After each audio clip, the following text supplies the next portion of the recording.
Alih-alih diangkat Abdullah bin Ubay bin Salul, diangkatlah Nabi Muhammad SAW. Inilah asal mula dendam Abdullah bin Ubay bin Salul kepada Nabi sampai jadi orang tokoh paling munafik yang diabadikan dalam Al-Quran. Yang mau saya ceritakan, generasi tadi orang-orang Yahudi yang nanti membuat keonaran di masa Nabi, sifatnya diwariskan pada generasi setelahnya. Tidak sedikit juga yang baik-baik, Pak. Jadi Yahudi itu nggak semuanya buruk. Ada yang baik, ada yang bagus keislamannya, tapi ada yang terwarisi oleh sifat-sifat keburukan sebelumnya. Siapa di antaranya? Abdullah bin Saba. Saya ulang ya. Kalau lan harfun nafyin wastiqbalin, huruf yang menafikan sesuatu sampai kapanpun, istiqbal. Tapi kalau la harfun nafyin saja, tidak ada istiqbal. Kalau sekarang tidak, mungkin ke depan bisa. Jelas ya? Masih ada peluang. Kata Allah, nih perhatikan baik-baik. Ada kata namanya millah, millatahum. Millah itu sebetulnya bukan agama asalnya. Awas, tapi sistem kehidupan. Pola hidup. Sistem ekonomi, sistem politik, sistem macam-macam itu. Sistem kehidupan. Nah kata Allah, orang-orang Yahudi itu punya tipikal. Tidak akan senang sampai kapanpun orang lain berada di atasnya. Jadi kalau dalam urusan politik mesti unggul di atas. Gak boleh ada yang naik ke atas. Kalau ada yang naik, dia mesti turun. Di ekonomi juga demikian, dia harus kuasai. Ya pasar modal kuasai, sistem ekonomi kuasai, bank kuasai. Gak boleh ada yang naik. Kalau kelihatan satu negara mau naik, turunin lagi. Bikin krisis, bikin macam-macam. Turun. Jelas ya? Nah, tapi kalau Nasara tidak pakai la. La artinya masih besar kemungkinan peluang. Kalaupun dalam urusan dunia bekerja sama dengan orang Nasara dibandingkan Yahudi. Walaupun ada kesamaan, sama-sama juga tidak suka kalau orang Islam yang naik ke atas. Jelas ya? Nah, simpan ayat ini, saya mau kembalikan kepada persoalan tadi. Maka di masa itulah kemudian, tidak senang ada Aus dan Khazraj naik ke atas, maka apa yang terjadi? Pertama mereka bikin perjanjian. Perhatikan baik-baik nih. Ini nanti akan dibawa sampai ke Nusantara. Ayo perjanjian damai, Pangeran Diponegoro dipanggil, begitu datang ditangkap. Nih perhatikan nih, asalnya dari sini. Ini akar mulanya nih. Datang kemudian dituliskan perjanjian. Begitu selesai dituliskan perjanjian, kita harus bersama-sama menjaga Yathrib.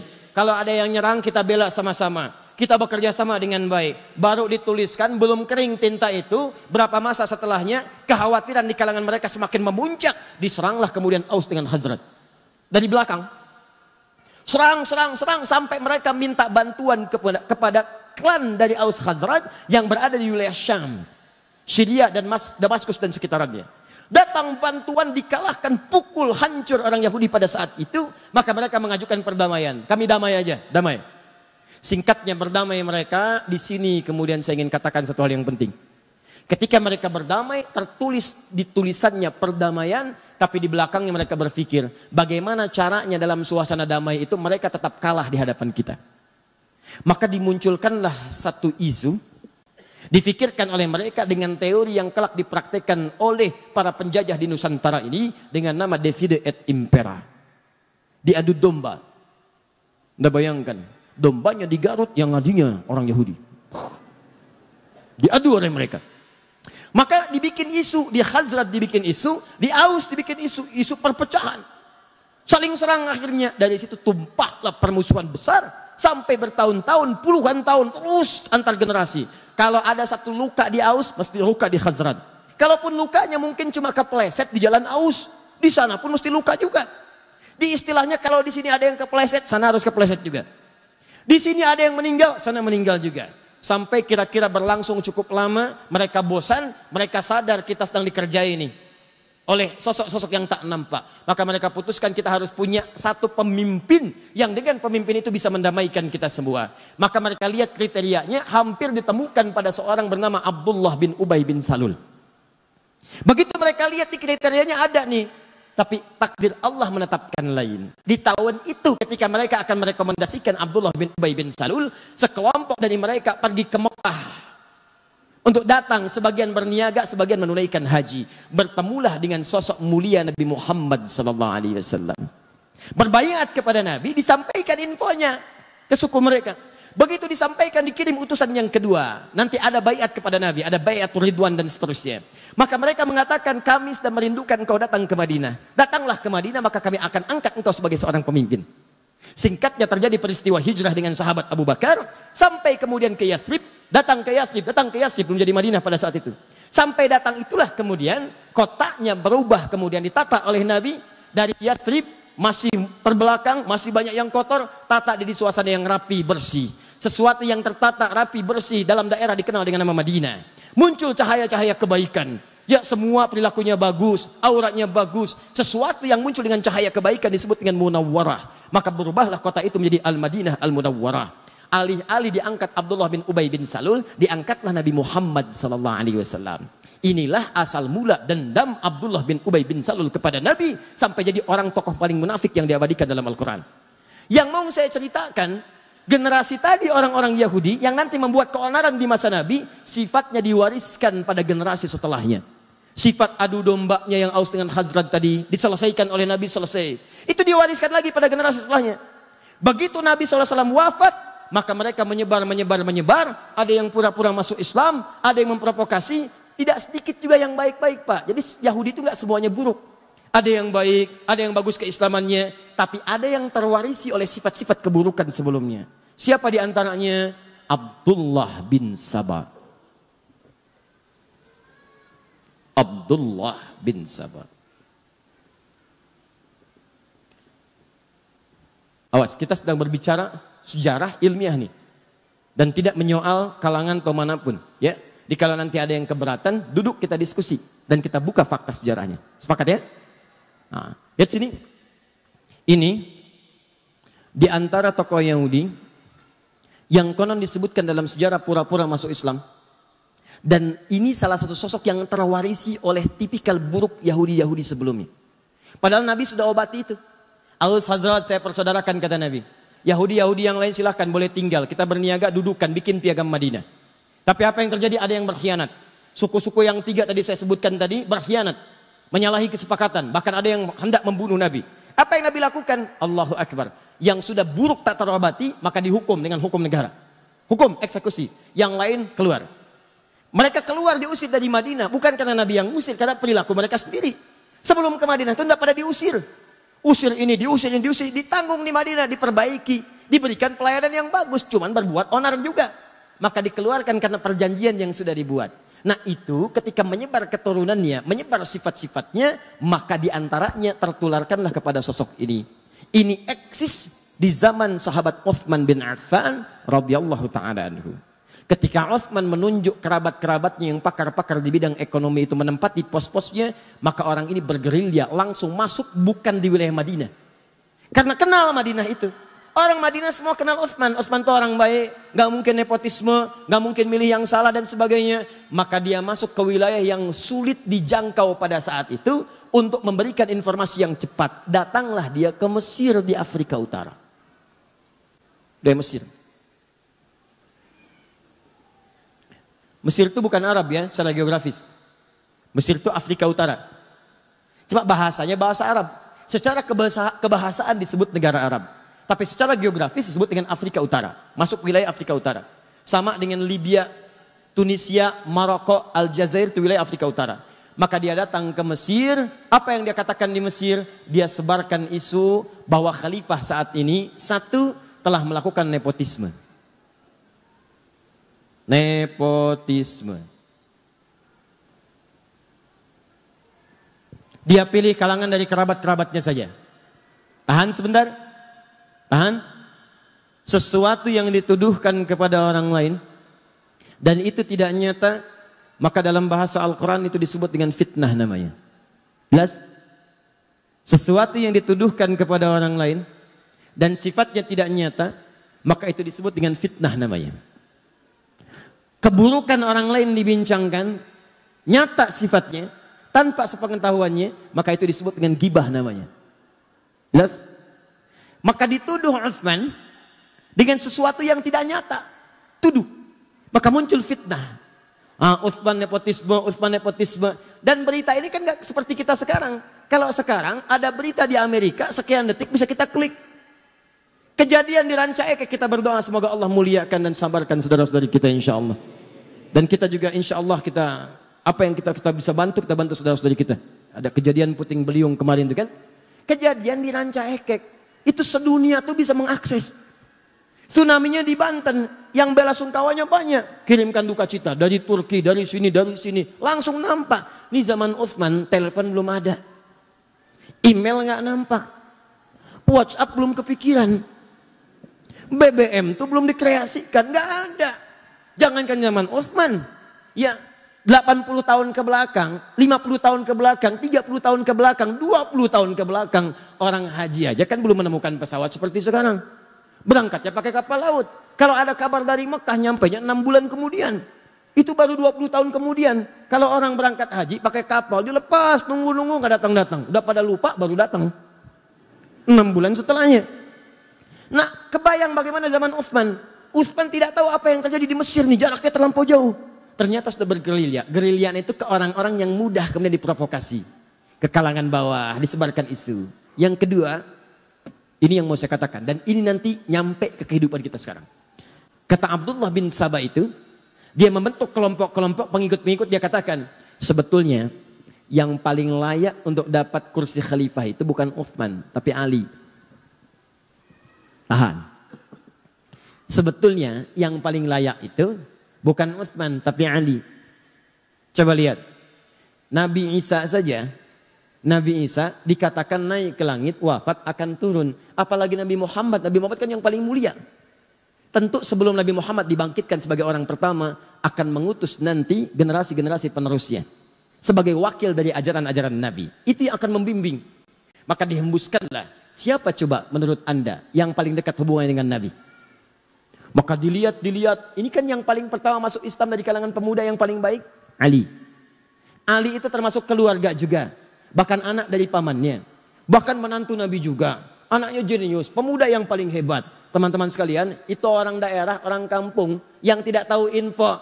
Utsman juga mulia, menikah dengan tadi 2 putri Nabi, dimuliakan oleh Nabi, disebut ahli surga. Bahkan satu masa ketika Utsman akan masuk ke satu kebun, riwayat Abu Musa al-Ash'ari, kata Abu Musa al-Ash'ari, saya minta izin dulu pada Nabi. Kata Nabi, persilahkan dia masuk, akan masuk seorang ahli surga yang diuji dengan musibah. Seorang ahli surga diuji dengan musibah. Nah, info-info ini nggak banyak nyampe, masuk ke kalangan bawah, diprovokasi. Yang bagus tuh Ali, yang hebat Ali dan sebagainya. Padahal dua-duanya mulia. Maka orang-orang awam ini mudah kemudian disulut, masuk ke kelompok Abdullah bin Sabah, maka dikenal dengan pengikut Sabah, namanya Sabaiyah. Abdullah bin Sabah dikenal dengan Sabaiyah. Saya agak cepat sedikit ya, mohon maaf karena waktu kita itu sangat singkat. Tahan.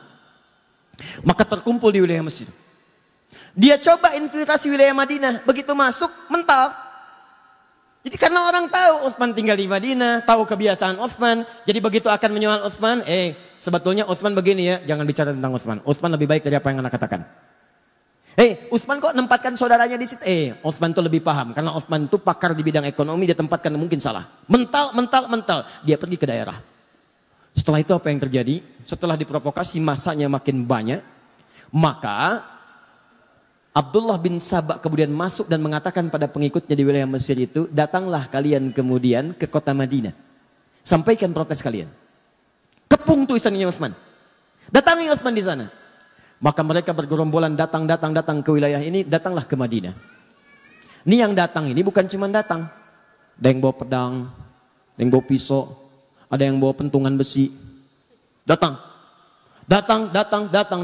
Begitu intelijen menyampaikan kepada Utsman ada pergerakan dari wilayah Afrika Utara menuju ke sini. Apa isu yang dibawa? Mereka ingin minta penjelasan kepada Khalifah Utsman bin Affan. Kenapa mengangkat saudaranya begini. Apakah benar Ali paling utama dan sebagainya. Maka Utsman karena disebutkan kemudian Ali, nepotisme dan sebagainya, Utsman perintahkan Ali, kamu kasih penjelasan. Apa kata Ali? Saya katakan dari awal, ingat kata-kata saya? Bukankah di antara yang paling jenius di antaranya Ali bin Abi Thalib? Ali mengatakan kepada Utsman kurang lebih bahasanya, ya Khalifah, akan lebih baik kalau Anda langsung yang menemui rakyat menjelaskan. Kalau saya jelaskan bisa, tapi tingkat kepuasannya berbeda. Kalau orang datang ke istana, ke pusat kekuasaan, maka Ali menyampaikan satu pendapat yang sangat brilian, dan ini warisan dari Nabi SAW. Akan lebih baik kalau pemimpinnya langsung yang menemui. Karena itu akan memberikan kepuasan tersendiri kepada rakyatnya. Utsman ketika mendengar usulan itu, bagus usulannya, baik saya akan temui. Demikianlah kalau di lingkaran sekitaran pemimpin ada orang-orang yang mengusulkan kebaikan, maka pemimpinnya akan ikutan baik. Beda kalau di sekitarannya ada orang-orang yang tidak baik. Orang dah datang berbondong-bondong, ini pergi. Ini jadi masalah. Lalu, saya sedang berbicara tentang hal yang lain ya. Jangan pikirkan yang tidak-tidak. Ya. Saya bicara tentang Ali, bukan Jainuddin. Ini contoh-contoh, bukan saya nggak nyolong yang lain-lain, hati-hati. Oh, ingat ya, catat kata-kata saya. Alhamdulillah. Baik. Baik. Alhamdulillah. Sebetulnya inisiatif itu bagus. Tapi menghapus pada yang saatnya belum dihapus, itu yang masalah.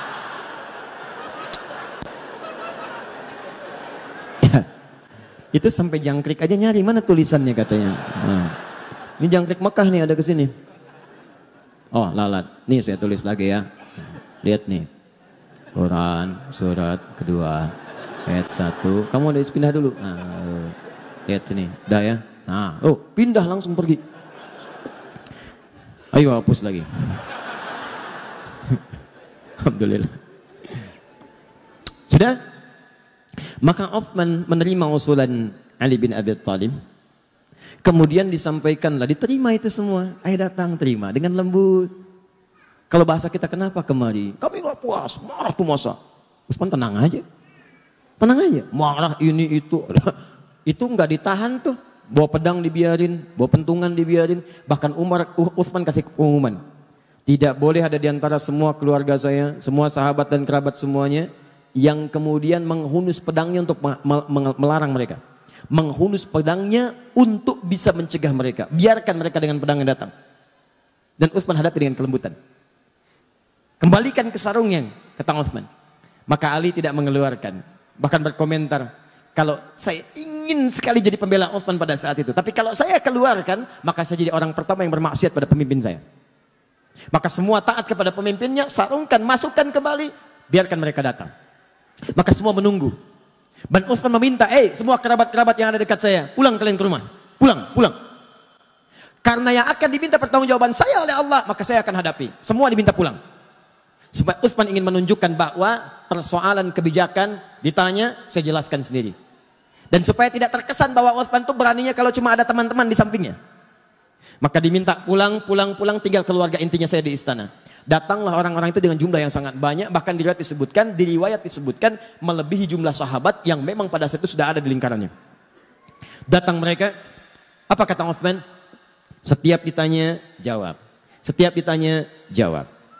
Teman-teman, yang paling menarik, terpuaskanlah orang-orang ini dengan jawaban Utsman sampai mereka memutuskan untuk kembali ke Mesir. Tapi apa yang Anda tidak ketahui adalah, begitu Utsman melakukan dialog dengan masyarakat tadi, Abdullah bin Sabah mengintai apa yang dijawab oleh Utsman. Begitu melihat tanda-tanda orang-orang ini puas dengan jawaban Utsman, maka dia pergi lagi ke kerabat Utsman bernama Marwan bin Hakam. Dia sampaikan, ada orang-orang yang berniat memang mencelakai Utsman. Tuh lihat, datangnya aja bawa pedang. Datangnya bawa besi. Datangnya bawa pisau. Maka tolong kamu buatkan memo, dituliskan di kopnya, kop pemerintahan. Kop khusus untuk Utsman. Karena ini keluarga kerabat tidak tahu nih. Dan belum sempat klarifikasi ke Utsman. Karena tempatnya berbeda. Datang cepat tuh. Marwan kerabat, orangnya baik juga. Maka apa yang terjadi? Dituliskan di situ. Perintahkan kepada gubernur Mesir. Ketika mereka datang sampai sana, tolong hukum mereka. Karena mereka berniat untuk mencelakai khalifah. Apa yang terjadi? Orang-orang ini kembali kemudian ke Mesir. Dengan perasaan yang sudah puas dengan jawaban Utsman bin Affan. Tapi di perjalanan mereka dibisikin lagi oleh Abdullah bin Sabah. Tahukah kalian buruknya Utsman bin Affan? Utsman itu beda dengan Ali. Utsman itu kalau di depan bilangnya A, di belakang bisa B. Kalau nggak percaya, kalian dititipin surat kan? Masa sih? Masa lihat? Oh ternyata ada satu kelihatan bawa surat. Begitu kelihatan coba buka suratnya. Mungkin buruk untuk kalian. Begitu dibuka, terbukalah kemudian di situ perintah untuk mengeksekusi orang-orang ini karena mencoba untuk membunuh khalifah. Maka mereka marah. Dikira Utsman yang melakukan tipu daya. Maka datang mereka kembali mengepung langsung tanpa bicara, tanpa apa-apa. Utsman kamu penipu, Utsman kamu pembohong. Datang langsung merangsak jumlahnya cukup banyak. Kembali ke istana. Begitu Utsman mendengar teriakan-teriakan itu, Utsman mengatakan, aku tidak pernah menulis itu. Kamu pembohong, kamu ini. Orang marah Pak. Orang marah mah dikasih Indomie juga gak akan berhenti marahnya. Oh ini itu. Bohong, kamu bohong, ini bohong itu. Tadi saya katakan dari awal, Utsman punya kebiasaan apa kalau sedang gelisah? Baca Al-Quran. Maka masuklah beliau kemudian ke ruangannya. Baca Al-Quran. Apa yang dibaca sampai juga dengan ke Ali Imran ayat 173 dibaca, itu indah sekali maknanya. Sampai terus dibaca, ada yang menyebutkan riwayat bahwa beliau kemudian ketiduran, saat sedang tiduran bermimpi bertemu dengan Nabi SAW. Dengan Umar, dengan Abu Bakar As-Siddiq radhiyallahu ta'ala anhuma. Kata Rasulullah disampaikan, Abu Bakar menyampaikan, Umar menyampaikan. Terakhir kata Abu Bakar dan Umar, wahai sahabat mulia, kamu jangan dulu buka ya, nanti kamu bukanya bersama kita dengan Rasulullah SAW. Dalam keadaan puasa, sedang baca Al-Quran, bertemu bersama Nabi, Umar dengan Abu Bakar As-Siddiq radhiyallahu ta'ala anhuma. Apa yang terjadi? Kata Abu Bakar dengan Umar, kamu jangan dulu buka. Nanti bukanya bersama Rasulullah SAW. Maka terbangun dari situ, sedang baca Al-Quran, tiba-tiba tanpa diduga ada orang-orang yang masuk menerobos, datang lewat jendela. Ada datang lewat atas dan sebagainya.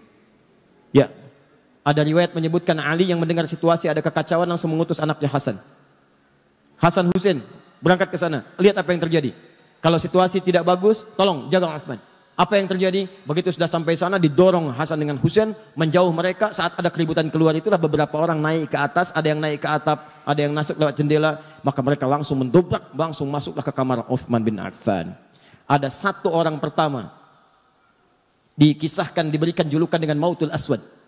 Ya, seburuk-buruknya orang yang selalu lekat dengan pembunuhan. Maka datang dia pertama mencekik Utsman. Begitu dicekik Utsman bin Affan tanpa tanya, tanpa kalimat langsung cekik. Begitu dicekik pingsan Utsmannya, jatuh dikira sudah meninggal. Begitu kemudian ada gerakan lagi, datang lagi satu orang. Satu orang ini langsung mengeluarkan pedangnya, dia melakukan tebasan kepada Utsman bin Affan. Ya, lalu Utsman mengatakan, inilah darah pertama yang menghadirkan pembunuhan. Maka saat itu datang lagi yang lain menghantam. Gak terima dengan perkataan Utsman. Datang yang satu lagi, apa yang dia lakukan? Allahu Akbar. Maka orang ini mengeluarkan besi tadi yang saya katakan, potongan besi, maka ditusukkan. Ada yang mengatakan tusuk dari depan sampai tembus belakang. Dan dari nyanggutnya. Sampai kemudian ada yang merasa bersalah, dia pergi. Ada satu lagi setelah dalam keadaan sekarat demikian, dihalangi oleh salah satu saudari pada saat itu. Kemudian dilewati juga, ada yang lompat langsung ke dadanya Utsman bin Affan. Dalam keadaan sekarat yang parah, tertembus kemudian besi itulah. Satu orang kemudian mengakhiri ya ajalnya Utsman bin Affan. Tiba ajalnya dengan izin Allah. Tapi caranya persis seperti apa yang disampaikan oleh Nabi SAW. Seorang yang syahid ditimpa musibah. Maka naiklah orang ini menghunjam dengan kakinya dadanya Utsman bin Affan. Diinjak langsung. Begitu diinjak, terhembuslah kemudian nafas yang terakhir dari sahabat Utsman bin Affan. Setelah mendengar Utsman itu meninggal dunia, kabur orang-orang ini menyebar. Masanya makin ricuh, terjadi kericuhan di Madinah sampai dengan 4 hari. Maka para sahabat berkumpul, ini fitnah pertama. Fitnah pertama yang terjadi.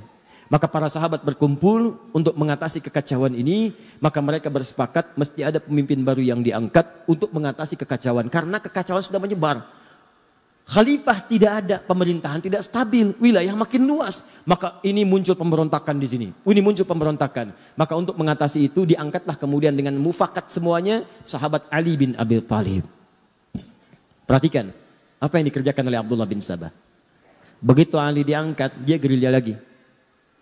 Ini yang kita nantikan. Ini yang paling hebat. Saat yang bersamaan, dia juga masuk ke wilayah-wilayah sahabat-sahabat dari keluarga Utsman bin Affan, Bani Umayyah.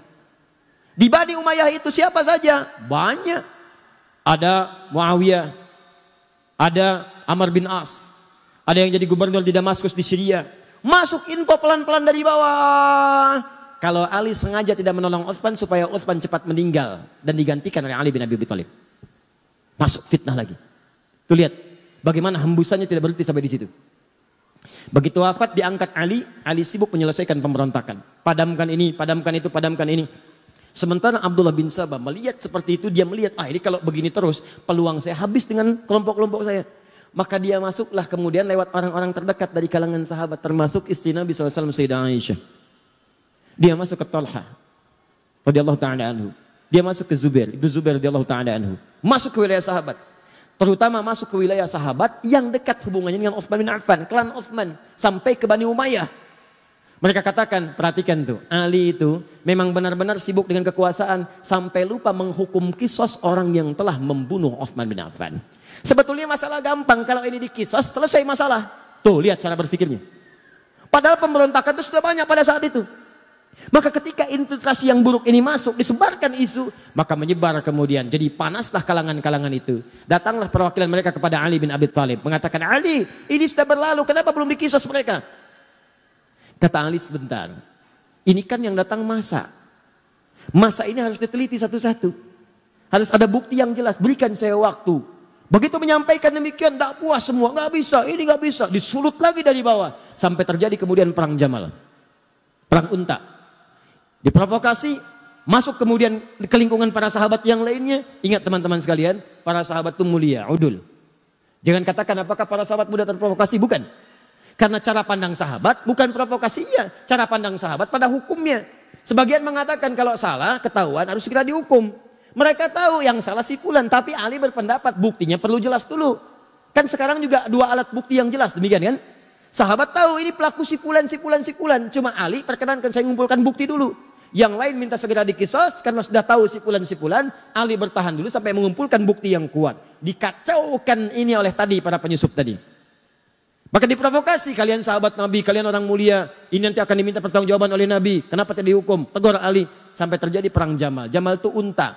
Karena peperangannya pada saat dipimpin oleh Sayyidah Aisyah menggunakan unta. Begitu sedang berperang itulah kemudian kata Ali dan para sahabat yang lain, ini unik nih. Sholatnya pernah sama-sama, pernah beribadah sama-sama. Dan mereka menegakkan nilai sama-sama. Yang satu prinsipnya baik, yang lainnya juga baik. Tegakkan hukum, yang kedua siap menegakkan. Kami kumpulkan bukti. Dua-duanya benar ijtihadnya. Yang salah itu yang memprovokasi. Maka apa yang terjadi? Yang terjadi adalah dua-duanya mengatakan, tolong ya, kalaupun kita berperang, ini bukan untuk memusuhi. Ini untuk menegakkan apa yang kita kemudian telah pahami. Jangan saling melukai. Ini aneh Pak. Saling berperang, tapi jangan terkena sabatan pedang. Kalau bisa jangan orangnya, untanya aja. Itu terkenal dalam sejarah. Jadi begitu bertemu, nggak ada yang mau duluan. Nih, siapa yang menjadikan kacau situasi pada saat itu? Kelompoknya ini. Ini yang masuk. Dia yang masuk eksekusi duluan beberapa sahabat. Sehingga Talha syahid. Ibnu Zubair syahid. Tercatat hampir 4.000 sampai 6.000 sahabat syahid pada saat itu. Wafat. Maka semakin kacau situasi pada saat itu. Dihadirkan kemudian segala hal dan sebagainya. Sampai beritanya sampailah ke Damaskus, ke Syria.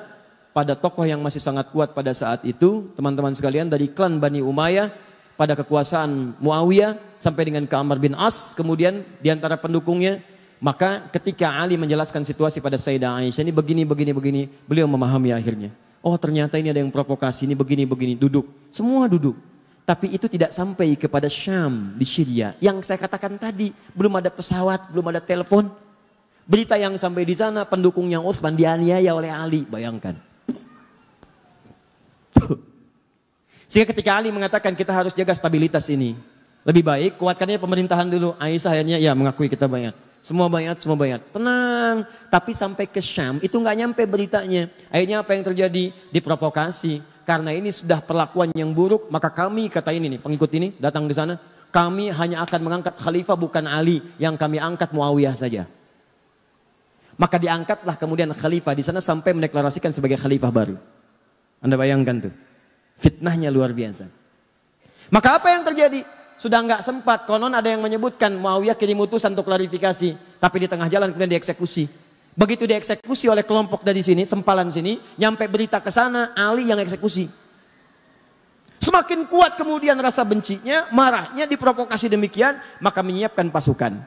Disampaikan juga kepada Ali, Muawiyah sudah menyiapkan pasukan, tidak mengakui kekhalifahan. Maka secara singkat disampaikan, Ali pun mesti siapkan pasukan. Maka dua-duanya menyiapkan pasukan, dikenal dengan perang Siffin itu. Maka apa yang terjadi?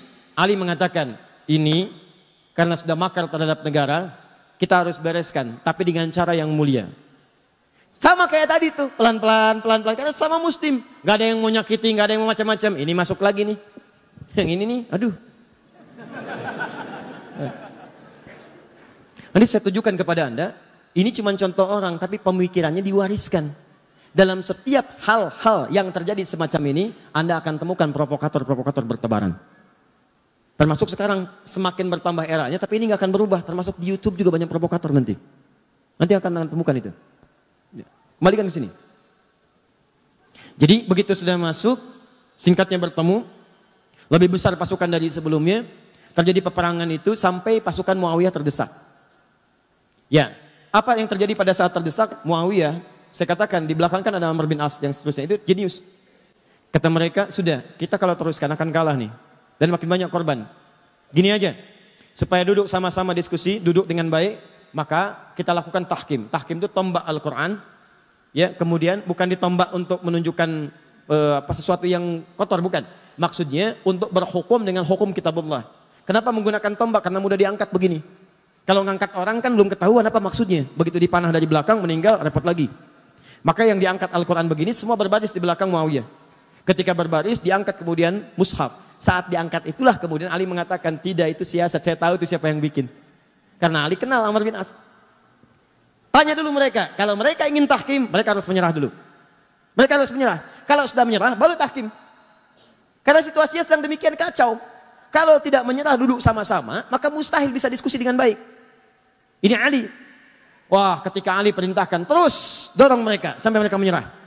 Maka yang satu golongan mengatakan, Ali kamu nggak benar nih. Dalam fikih perang kalau sudah ada yang tahkim mengangkat Al-Quran, hukumi dikembalikan kepada Allah, nggak boleh kita serang. Maka orang-orang ini langsung keluar dari barisan Ali. Keluar dalam bahasa Arab disebut dengan kharaja. Orangnya kharijun. Kalau keluar karena tidak sepakat dan keras sifatnya dan cenderung buruk keadaannya, maka dikenal dengan nama khawarij. Maka muncullah kemudian orang-orang golongan ekstrim baru. Dia mengatakan, lihat nih, Ali menyimpang. Kafir nih Ali. Kafir. Anda bayangkan tuh. Siapa mereka dibanding Ali? Ali itu menantu Nabi. Jaminan surga.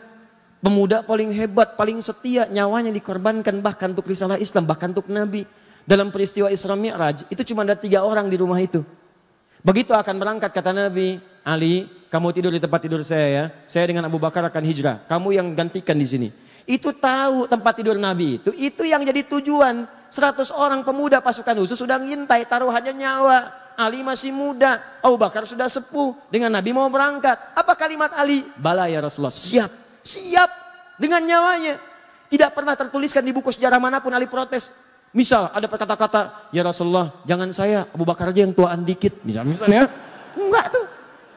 Ali, Abu Bakar begitu mulia. Teman Nabi, mertua Nabi, sahabat Nabi, hidup dengan Nabi, sehijrah dengan Nabi, wafat dikubur di samping Nabi, mulia. Hati-hati karena nanti setelah ini akan ada yang mengadu domba dengan semuanya. Perhatikan baik-baik. Wah Ali begini, Ali begitu, kafir. Ini orang luar biasa nih.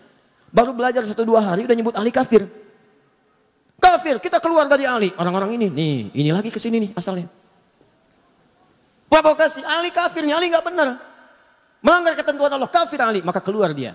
Mereka ini termasuk menyalahkan Muawiyah karena berontak kepada Ali. Termasuk menyalahkan Ali karena tidak menyelesaikan itu dengan tahkim.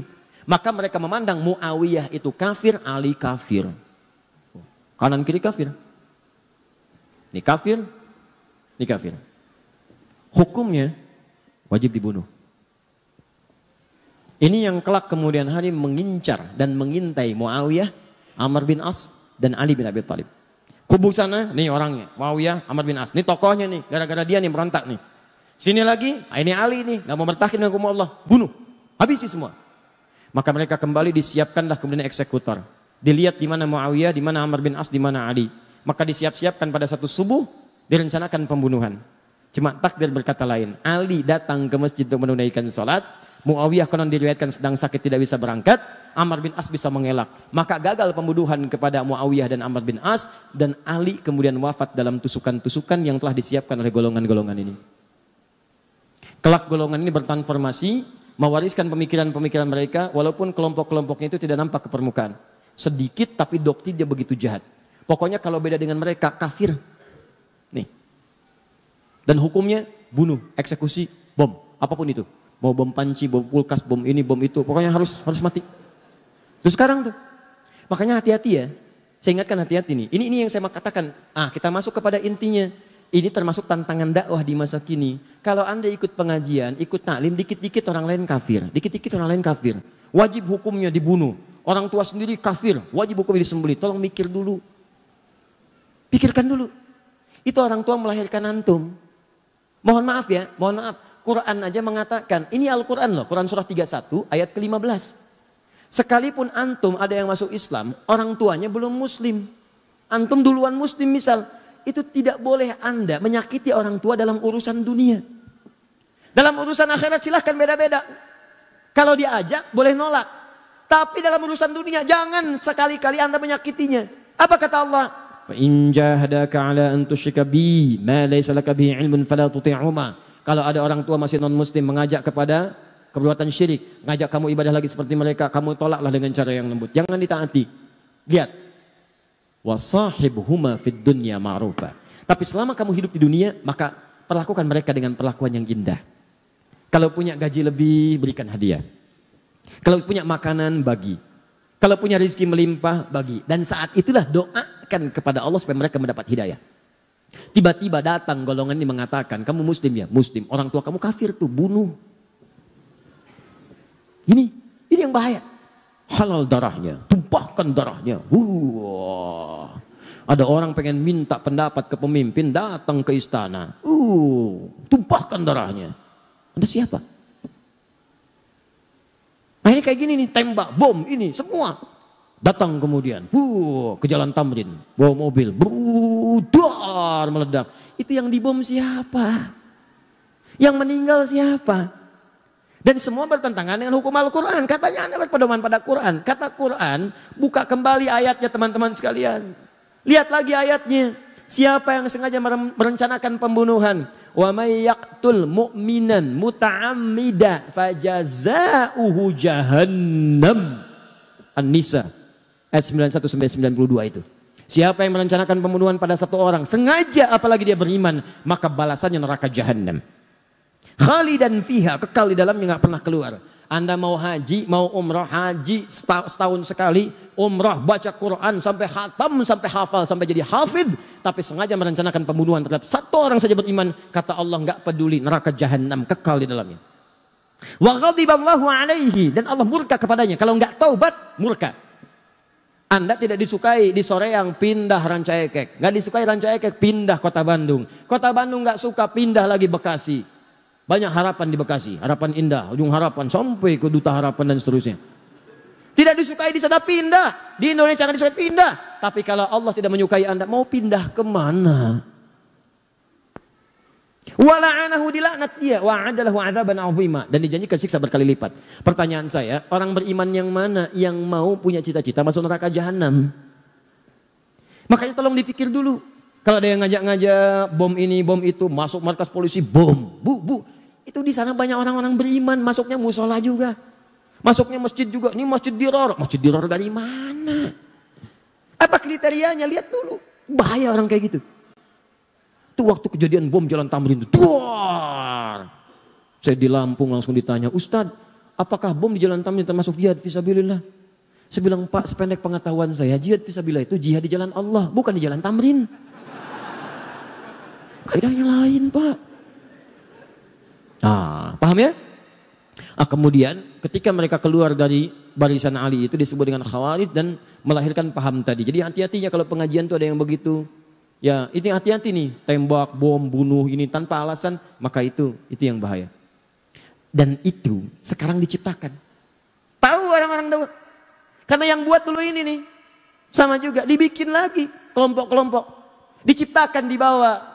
Ini doktrinnya dibawa lagi. Yang bikin siapa? Yang paling bahaya bukan umat Islam. Dibawa oleh orang-orang punya kepentingan untuk mencitrakan Islam itu buruk. Diciptakan golongan semacam ini, dikirim kemudian, kirim ke Syria, kirim ke ini, kirim ke itu. Muncullah kemudian orang-orang ekstrim. Tembak, bom, ini hancurkan. Makam dihancurkan, ini dihancurkan. Di mana ada ajaran Nabi menghancurkan makam? Itu paling bahaya. Hati-hati kalau ada ajakan-ajakan tuh di media sosial. Datang ke Syria, datang ke ini, datang ke itu. Tapi yang Anda lihat itu seperti ini nih. Ciri-cirinya begini. Hidup Anda itu sudah tidak berarti. Oh, tidak berarti, enak aja. Ya. Kalau tanpa ridha Allah Subhanahu, benar sampai situ. Tapi kata Ali, kalimatul haq urida bihal batil. Kata-katanya benar, cuman maknanya digeserkan kepada yang buruk. Di brainwash. Seakan-akan ini yang harus dilakukan. Jelas? Hati-hati dengan ini ya. Kalau saya akan tegas pada sesuatu yang bisa beresiko tinggi dalam kehidupan akhirat. Paham ya? Ya. Nih, yang lain membela Ali. Kamu yang salah, kamu yang salah, kamu yang salah. Kalian keluar, kalian tidak setia, kalian gak benar. Kami akan bela pemimpin kami. Pembelaan yang kuat dari satu kelompok, kuat sekali. Itu dalam bahasa Arabnya setia. Setia betul membela. Dalam bahasa Arab disebut dengan syiah. Pembelaan yang sangat kuat. Tasyayyu', membela dengan kuat pada satu hal yang dibela dengan segenap jiwa dan raganya. Ini disebut dengan syiah. Jadi asalnya syiah itu bukan aliran pemikiran. Bukan aliran dalam akidah, bukan aliran dalam ibadah, asalnya faksi politik. Nah, cuma nanti aliran ini disusupi lagi sama ini. Ih, jangan dihapus. Bahaya ini. Karena antum hapus pun gak akan berpengaruh kepada perilakunya. Ingat itu. Datang lagi, nyusupin lagi. Apa yang dikatakan oleh orang ini? Kalian bagus. Tuh, bagus sekarang. Tadi sekarang pengkhianat. Sini pengkhianat, sini bagus. Memang Ali itu sebenarnya titisan Nabi. Titisan. Dan memang wajar. Setiap pemimpin itu harus mewariskan generasi setelahnya. Setelahnya ada lagi, setelahnya ada lagi. Mesti ada imam. Sholat aja ada imam. Coba, kalau sholat gak ada imam. Jamaahnya kan gak sah. Mesti ada imam. Maka memang yang paling bagus itu sebetulnya keturunan Ali. Setelah Ali ada Hasan, angkat aja Hasan. Setelah Ali ada Hasan, ada Husain. Setelah itu ada ini, ada itu, ada itu. Terus kamu urutkan. Bukankah kamu ingat Nabi Isa kan ada 12 penolong. Namanya kaum Hawariyin. Ali juga akan punya 12 keturunan. Imam-imam hebat. Itu yang akan mendokong dan meneruskan kepemimpinan Nabi setelah itu. Maka dikenallah dengan 12 imam. Nah, setelah itu muncul, masuk. Sampai dikultuskan seakan-akan Ali itu naik bahkan di atas Nabi. Bahkan ada salah satunya nanti pecah sektenya. Bahkan ada klaim mengatakan sebetulnya malaikat Jibril itu salah ngirim wahyu. Harusnya ke Ali. Nah, ini nih. Di mana cara berpikirnya? Sampai mengkultuskan tingkat sampai ke situ. Akhirnya termakanlah kemudian sebagian ini. Terutama setelah Ali memindahkan wilayah kekuasaannya ke Kufah. Ke Kufah, itu kan Kufah wilayah Persia, Irak. Disusupin lagi, gampang disusupin tuh. Padahal orang-orang itu mengatakan setia, siap ini, datang lagi ini, masuk lagi, gini, sampai kultuskan Ali. Sampai terjadi mereka sendiri yang mengkhianati Ali. Mereka sendiri yang kutus orang untuk bunuh Ali. Mereka sendiri nanti yang akan melakukan hal yang sama kepada Al-Husain. Itu wafat di Karbala dan sebagainya. Apa yang terjadi? Begitu paham-paham ini disusupkan ke sini, saya agak cepat saja ya. Susupkan ke sini, ini bertransformasi dari aliran politik, faksi politik dalam hal pemerintahan. Maka ketika disusupi nilai-nilai kemudian dengan nilai akidah, dengan nilai ibadah, dengan nilai akhlak. Akhlaknya digariskan pada kesetiaan kepada ini. Ali termasuk Ali bait, Ali termasuk ini, termasuk itu dan sebagainya. Kita sepakat Ali mulia. Ali mulia. Kata sahabat Nabi, menantu Nabi, keluar kita muliakan. Dan kita pun sepakat Abu Bakar mulia. Umar mulia, Uthman mulia. Jelas ya? Fair kan? Objektif kan? Objektif. Kita tidak ingin bermusuhan, kita gali sejarahnya, kita lihat. Kalau Abu Bakar tidak mulia, bagaimana mungkin jadi pendamping Nabi?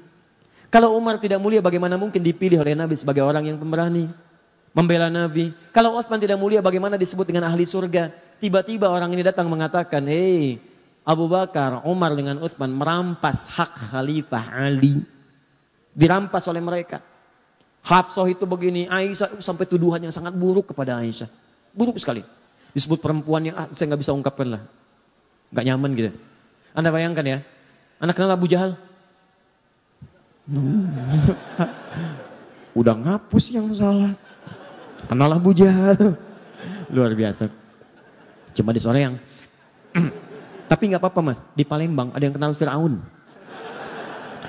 Jadi sampai mana tadi? Nah, rampas. Aisyah dituduh. Anda bayangkan Abu Jahal aja. Itu kan musuh Nabi paling buruk. Pengen bunuh Nabi. Tapi jangan lupa dia punya anak namanya Ikrimah. Seorang pemuda ahli berkuda pembela Nabi. Apa yang terjadi? Pertama, jangan suka menjudge orang lain. Boleh jadi keturunannya tidak seperti atasnya atau sebaliknya. Yang kedua, ketika Ikrimah sedang berada di lingkungan sahabat, Nabi melarang mengungkit tentang ayahnya. Jangan bicarakan ayahnya, jangan menyinggung anaknya. Karena Ikrimah saudara kita. Seburuk-buruknya Abu Jahal dilarang oleh Nabi digunjingkan langsung dekat keluarganya. Makanya saya sering katakan kepada Anda, bagaimana Anda bisa menggunjingkan istri Nabi SAW? Apa Anda tidak mau menjaga perasaan Nabi? Katanya cinta Nabi, tapi saat bersamaan Anda menyinggung Nabi. Dengan cara apa? Menyinggung sahabatnya, menyinggung istrinya dan sebagainya. Nah, ini dimasukkan ke dalam doktrin ini, sehingga ini menjadi doktrin dalam aliran-aliran kepercayaan, akidah, masuk kepada bahkan ranah ibadah dan sebagainya. Sampai mengatakan setelah ini berkumpul makin kuat, bahkan mengatakan, hadis-hadis pun ada yang ditukar. Yang benar hadisnya semua dari Ali. Yang lain salah semua. Maka ini punya koleksi sendiri. Bahkan cara salatnya sendiri. Bahkan keyakinannya beda sendiri. Mesti ada imam, mesti ada ini, mesti ada itu. Kalau tak taat pada imam maka dari segi keimanannya kurang. Mesti taat. Rukun Islamnya Islam. Rukun imannya iman. Tapi jumlahnya beda. Karena nanti ada kepatuhan iman pada imamah, pada imam. Dan imam itu sifatnya maksum. Ini berbahaya lagi karena yang maksum cuma Nabi. Ini maksum itu dijaga dari salah. Cuma Nabi dan Rasul. Manusia lain tidak ada. Maka ini masuk doktrinnya, imamnya maksum. Ya, bukan namanya maksum, bukan. Sifatnya katanya maksum. Sebutkan tuh 2, 3. Maka ini menyebar. Terus sampai Ali wafat pun menyebar juga. Terus sampai kekinian. Bertransformasi, sampai keluar fatwa-fatwa ulama, sampai ngasih pertimbangan. Tapi juga mengajak kita dengan cara yang lembut. Karena memang ada orang yang sudah nggak paham dari kecilnya udah begitu. Dari lahir udah diajak begitu. Maka pada yang seperti ini jangan keras juga. Termasuk misalnya ada yang Ahmadiyah, ada yang macam-macam. Ada yang dari lahir sudah di-Ahmadiyahkan. Dan dia nggak ngerti kecuali itu yang benar. Maka caranya doakan oleh kita. Dakwahi, ajak dialog. Ya kalau berbuat kasar, maka hukum berlaku di situ. Ya ada perlindungan kebaikan. Tapi kalau tidak, dakwahi dengan cara yang benar. Makanya baca buku, baca sejarah. Kalau ada yang begini-begini kita bisa jawab. Yang benar itu sebetulnya Ali. Betul Ali itu benar. Abu Bakar pun benar. Tapi Ali merampas loh. Betul. Merampas dari siapa? Merampas dari orang yang salah. Yang salah siapa tuh? Pemberontak Utsman. Kok kamu jawab begitu? Nih referensinya. Ini karangan ini. Sudah selesai. Beres. Jelas. Maka keluarlah fatwa sampai dengan Syekh Muhammad Hashim bin Asy'ari. Pendiri Jam'iyah Nahdlatul Ulama. 31 Januari tahun 1926. Beliau menulis satu kitab di antara 19 kitab. Namanya Risalah Ahlus Sunnah wal Jamaah. Di halaman ke-10 beliau menyebutkan tentang ini. Syiah. Kata beliau di halaman 9-nya, faslun fi dhuhuril bid'ah fi ardi Jawa. Pasal tentang awal munculnya bid'ah di tanah Jawa. Bid'ah di sini bukan fikih, bid'ah tentang akidah. Firqah namanya. Kalau fikih madhab, kalau akidah firqah. Akidah itu udah ke aspek keyakinan. Kalau fikih tata cara ibadah. Maka kata beliau, sejak tahun 1330 Hijrah, sebelum itu semuanya udah jelas. Madhabnya Ahlus Sunnah wal Jamaah. Wilayah Jawa itu madhabnya Imam Asy-Syafi'i. Sebutkan semuanya. Sampai tiba-tiba muncullah kemudian entah datangnya dari mana. Aliran-aliran yang menyimpang. Siapa di antara mereka? Halaman 10 paling bawah lihat. Baris 1 sampai dengan 3. Wa minhum rafidhiyuna. Di antara mereka yang menyimpang itu yang masuk ke tanah Jawa. Itu awal masuknya 1330 Hijrah. Sekarang 1440 Hijrah. Berarti berapa tahun yang lalu? 110 tahun. Di 110 tahun yang lalu. Kalau sekarang 2019, berapa tahun yang lalu?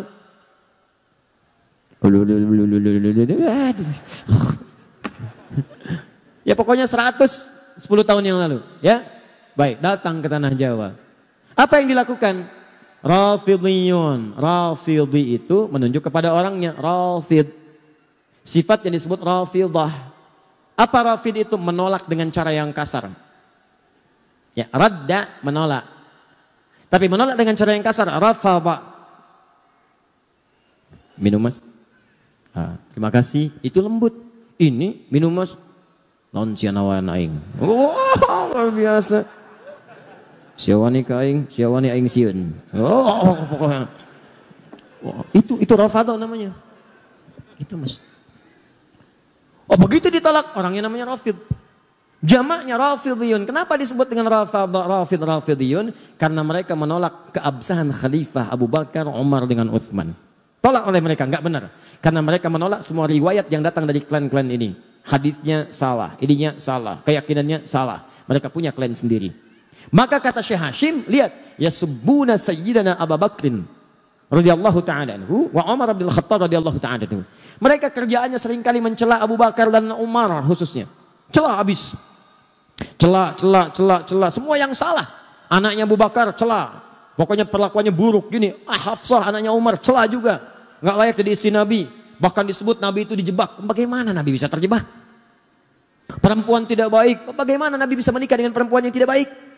Ini kan akal kita aja menolaknya. Coba Anda bayangkan. Tolong ya, pakai sedikit lah kecerdasan kita. Kita itu manusia, 90% akal kita itu, otak kita 90% cerdas. 5%-nya jenius. Lambat 5%, lambat itu bisa pindah naik. Tolong dari 90% pakai 1% aja. Masa iya Nabi ditipu sampai menikah dengan perempuan yang tidak baik? Bagaimana Allah bisa mengizinkan itu? Nabi kan maksum. Coba kita sadari dengan baik itu. Maka apa yang terjadi setelah itu? Dimunculkan ini semua. Kata Syekh Hashim, hati-hati dengan aliran ini. Wa yubaliguna hawa Sayyidina Ali bin Abi Thalib radhiyallahu ta'ala anhu. Dan mereka terlampau mengkultuskan Ali bin Abi Thalib. Kata beliau, kita menghormati Ali. Beliau keluarga Nabi, kita menyayanginya. Kita bersalat kepada Nabi dan keluarganya. Kita juga menyayangi Abu Bakar, disebutkan hadis-hadisnya. Menyayangi Umar, disebutkan hadisnya. Hadis tentang berprasangka baik pada sahabat. Hadis berbuat baik pada sahabat. Bahkan beliau menukil hadis halaman 11 di pertengahan. Apa yang beliau katakan? Lihat, kata Nabi, mengutip kata-kata Nabi. Kalau Rasulullah SAW akan bersabda, apa yang beliau sampaikan? Akan datang pada satu masa bagi kalian. Akan datang di satu masa bagi kalian sekelompok orang yang mereka senang mencela sahabat-sahabat saya. Hadis selesai. Jika Anda menemui mereka, lihat ini. Fala tusalli bihim wala tusalli ma'ahum. Jangan sholat dengan mereka, jangan disolatkan oleh mereka. Maksudnya mereka jadi imam, kalian makmum. Jangan berjamaah dengan mereka. Fala tunakiuhum, jangan besanan dengan mereka. Tuh, awas tuh, keras sekali kalimatnya, keras. Bahkan nanti ada nada-nada ancaman. Itu hadis Nabi disebutkan. Maksud beliau menampilkan ini ada perbuatan yang salah. Beliau bukan memaksudkan mencela orangnya. Nabi bukan memaksudkan memburuk-burukan orangnya, bukan. Maksudnya waspada, ini aliran sangat bahaya. Bisa memecah belah, bisa ribut nantinya. Maka cara kita adalah balas dengan cara-cara terbaik dengan menerangkan. Ini loh maksudnya awalnya begini. Paham ya?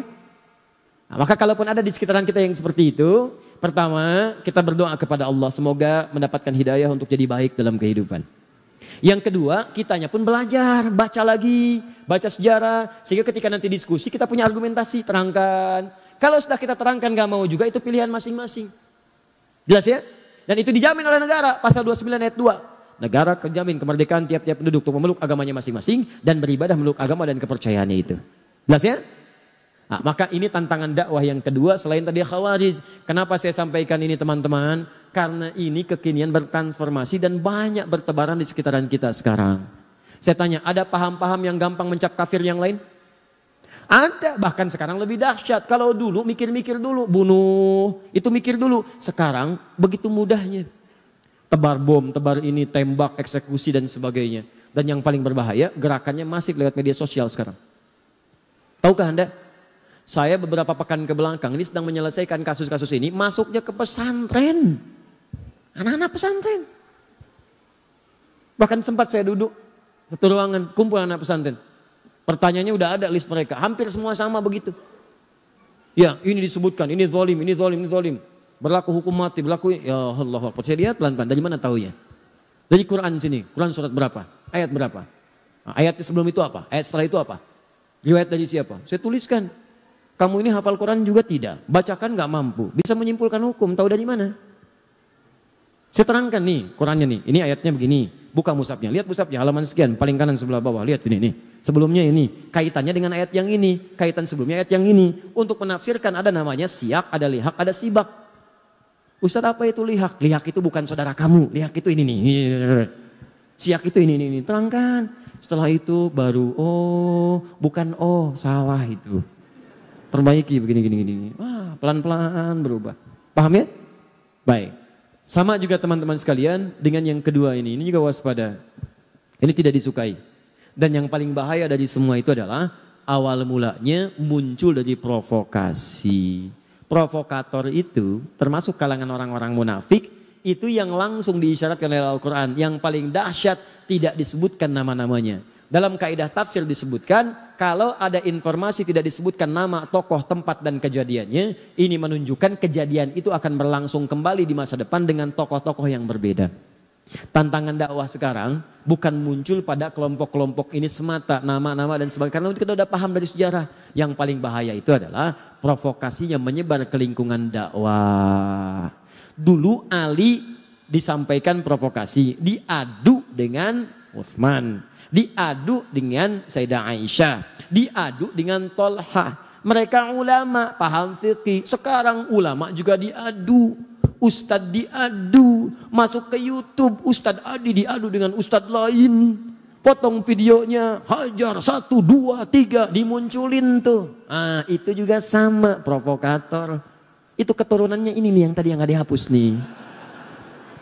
Sama. Akhirnya muncul tahdzir episode 1, episode 2. Sering katakan, nggak ada kerjaan. Kalau Anda mau cari kesalahan orang akan selalu ditemukan. Karena saya manusia, antum mau cari sampai kapanpun akan ketemu. Antum yang buang-buang energi. Saya mah nggak dirugikan. Saya mah apa tuh? Ya. Coba cek, antum buruk-burukan saya. Pahala antum pindah ke saya, dosa saya diambil antum. Apa ruginya saya? Karena itu saya sering katakan nggak ada kerjaan. Dan saya nggak pernah marah, silakan saya nggak akan marah. Saya malah mendoakan antum supaya tobat. Dan kalau saya nggak marah, antum juga jangan ikutan marah. Kan aneh ustadz yang nggak marah, jamaahnya marah. Jelas ya? Maka ini teman-teman sekalian kejadian seperti ini mudah diadu-adu. Kenapa nggak saling duduk? Yang paling bahaya tadi tuh sifat-sifat Abdullah bin Sabah tadi. Masuk ke sini, anggap kamu yang paling benar. Masuk ke sini, anggap kamu yang paling benar. Sekarang kenyataan. Ikut pengajian, masuk ini yang paling benar. Yang lain salah semua. Ada nggak sekarang? Ada. Masuk ke sini, jangan ngaji dengan yang itu. Masuk ke sini, jangan begini. Itu salah semua, itu bid'ah. Mau kaji kemana? Ustadz Adi. Oh Ustadz bid'ah ya? Bukan Ustadz Adi. Nah ini kan jadi persoalan. Itu kalau ada yang demikian-demikian, itu artinya mengakomodir kepentingan-kepentingan buruk di masa lalu. Yang paling aneh adalah Anda menjelek-jelekan Syiah, Anda menyalahkan Syiah dan benar salahnya. Tapi saat bersamaan Anda juga menerima provokasi di masa lalu. Itu kan aneh. Kenapa tidak saling duduk sama-sama duduk? Apa masalahnya? Kunut itu bid'ah. Oh baik, pendapat Anda kunut itu bid'ah. Yang ini kunut itu boleh. Yuk kita temukan apa dalilnya yang bid'ah? Ini. Baik, yang ini juga punya dalil. Ini dalilnya kuat, ini juga kuat. Yuk kita buka kaidah fikihnya. Kalau sama-sama ada dalil, ini sama, telusuri. Kenapa yang ini tidak kunut asal mulanya apa? Oh ini penyebabnya. Kenapa yang ini kunut? Oh ini penyebabnya. Ternyata dua-duanya punya pandangan dalil-dalil yang sama, cuma cara menyikapinya berbeda. Maka ini yang disebut dengan tanawu namanya. Silahkan kerjakan. Yang ini benar, yang salah yang tidak sholat subuh. Yang repot kan begini, bid'ah. Pokoknya yang kunut semua bid'ah. Gak bisa. Bid'ah itu dolalah, oh itu neraka. Benar. Apa Anda mau mengatakan Ibnu Umar ke neraka? Apa Anda mau mengatakan Al-Hasan ke neraka? Apa Anda mau mengatakan Imam Syafi'i ke neraka? Anda siapa Ferguson? Enak aja. Kita lihat dulu. Ini kan agak aneh, akhirnya apa yang terjadi? Masjidnya kosong. Kok bisa komplek di sini gara-gara paham tidak kunut, masjidnya kunut. Keluar dari kompleks semua subuhan. Pindah ke tempat lain. Siapa yang memakmurkan di sini? Kalau ada yang kotor di lantai, jangan ditinggalkan rumahnya, sapu kotorannya. Gitu. Dan saling berkenalan, diskusi kan enak. Antum kan tidak akan dihisap dengan kesalahan orang lain. Tapi kalau antum tidak pernah mau duduk, diskusi, ngobrol, bicara, kan pilihan kan masing-masing. Jangan sampai perbedaan pendapat membuat Anda tidak bisa minum teh bersama, duduk bareng-bareng.